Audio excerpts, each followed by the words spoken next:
गुरुजी ने बख्शीश करी that he blessed me कि मैं उनके 10 द्वार सूंघ सकूं, those energy chakras. जहां जहां गुरुजी पॉइंट करते गए, नाभि पे, इधर between behind the ears, और ऐसी फ्रेग्रेंस, अनइंटरप्टेड फ्रेग्रेंस संगत जी कि मैं उसका बयान कर ही नहीं सकती. But sure enough, back then मैं बहुत डरी हुई थी and like a zombie, like a robot. जहां जहां गुरुजी इशारा करते गए, मैं वो फ्रेग्रेंस लेती गई. मुझे नहीं पता था कि किस दिन के लिए गुरुजी ये बख्शीश दे रहे हैं. और ये करते कराते डेस्टिनेशन आ गई. बहुत हसीन शाम. गुरुजी इतना प्यार करते थे अपनी संगत से. ऐसा कौन सा रब है जो अपनी पूरी संगत को लंगर खिलाने के बाद खुद लंगर छकता था. और ह्यूमिलिटी हमने अपने गुरु साहिब से देखी और सीखी कि गुरुजी खुद कहते थे कि पहले नंबर पे रब, पहले नंबर पे गुरु, दूसरे नंबर पे गुरु की संगत और तीसरे नंबर पे रब.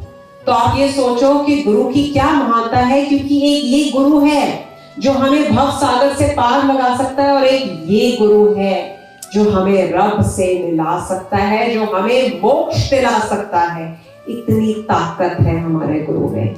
And I can go on and on. मेरे बर्थडे वाले दिन हिम्मत करके आइए गुरुजी a box of chocolates, because कभी कभी लोग गुरुजी के लिए कुछ चॉकलेट्स का डब्बा या कोई चोला बना के दे देना, या अगर आप बाहर से आए हो तो सॉक्स वगैरह, इंपोर्टेड सॉक्स गुरुजी को दे देते थे. वैसे तो हमारी क्या औकात है कि हम गुरु को कुछ दे सके, क्योंकि सब कुछ तो हमारा गुरु हमें देता है. जो गुरुजी हमें देते हैं हम उनको वापस देके बहुत बड़े बन जाते हैं, लेकिन हम ये भूल जाते हैं कि सब कुछ देने वाला तो वो खुद है.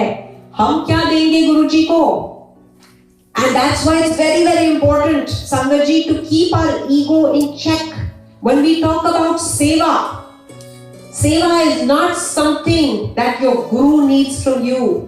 सेवा is something we do जिससे हम नीवे होकर रहें. ये एक बख्शीश है. और सेवा में अहम आना, मैं, मेरी, बहुत गलत है और बहुत आसानी से आ जाता है ये. So keep this in mind कि हर चीज जो आप यहां बैठे हो वो आपके गुरु की बख्शीश है. जो आप गर्व से ये कहते हो कि मैं गुरु की संगत हूं, वो भी उन्हीं की बख्शीश है. And so I gave him that box of chocolates and गुरुजी ने चॉकलेट्स का डब्बा खोला नहीं, एक भी चॉकलेट नहीं खाई. उनके साथ एक रोमा आंटी बैठी थी, उनको पूरा का पूरा डब्बा पकड़ा दिया. And he looks at me and he could see कि I was a little dejected because I was hoping कि गुरुजी डब्बा खोलेंगे, एक चॉकलेट खुद खाएंगे, शायद मुझे भी कुछ खाने को दे देंगे, लेकिन ऐसा कुछ नहीं हुआ संगत जी. Now, couple seconds later, he takes off his juttis and he said, "ऐले चक तेरा प्रसाद." So भरे दरबार में गुरुजी ने मरून कलर की जुत्तीज पहनी थी. And on my birthday, he took off his juttis in front of the entire संगत परिवार and he said, "ऐले चक तेरा प्रसाद." And by his blessings, पता नहीं क्या मेरे मन में आया कि मैंने उसी टाइम अपने वो जुत्तियों को उठाकर अपने सर पे रख लिया. And I am holding on to those juttis till date. अभी तक उस जुत्ती में से इतनी फ्रेग्रेंस आती है